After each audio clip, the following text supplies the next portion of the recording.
Hello and welcome to another video of our MES tool release highlights, this time for the fall 2021 release. My name is Jan and I'm from MES.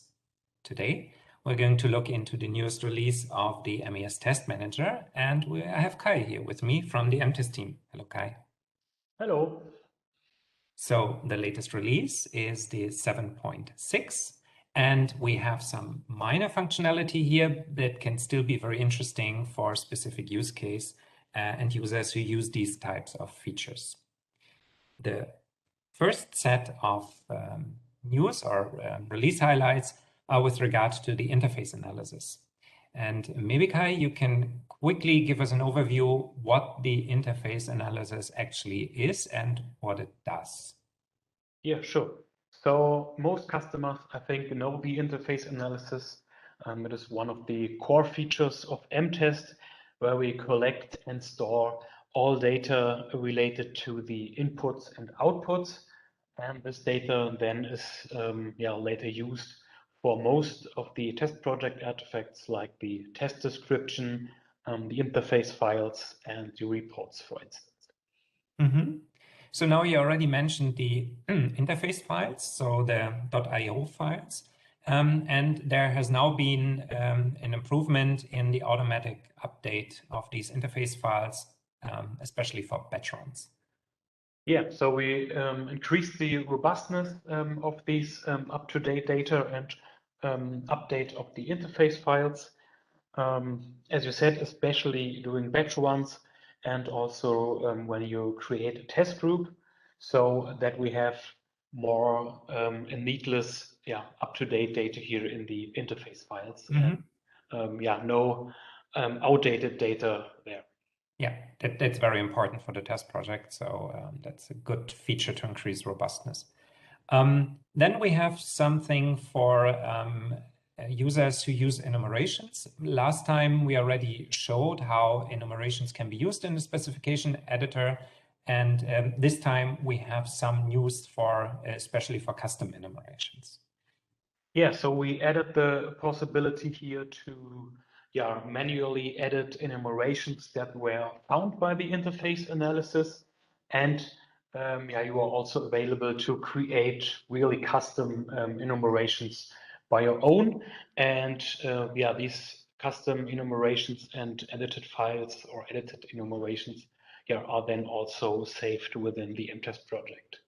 Mm-hmm. And they stay permanent in the interface file. So if there's an update and you have custom enumerations, you still keep your custom enumerations, even if the interface analysis can't find them. Yes, the case. Yeah. Okay. And last but not least, for the interface analysis, we also have news for TargetLink users. Yes, so I think from 7.2, the interface analysis is able to analyze TargetLink buses as they are specified in the data dictionary, and this is now we now added the analysis of vectors within TargetLink buses here. Mm-hmm. Cool.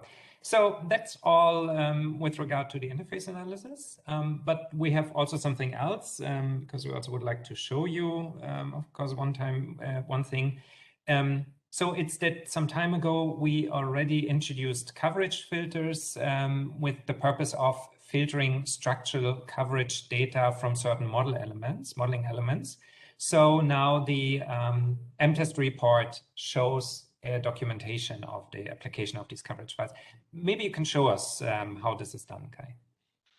Yes, so in case you are applied a coverage filter, so to filter subsystems from the coverage measurement, and in order to achieve a compliance there regarding functional safety and ISO 26262, it is now the case that it is reported within our test sequence report that a model or code coverage filter was applied during the last run of this test sequence.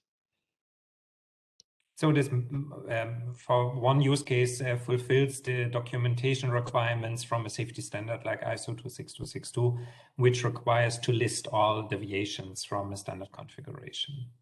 Yes. Very nice. Well, that's already it for today. And thank you very much for listening and watching, everybody. And of course, you can download the latest version 7.6 by requesting from our homepage or when you got or received the tool update newsletter.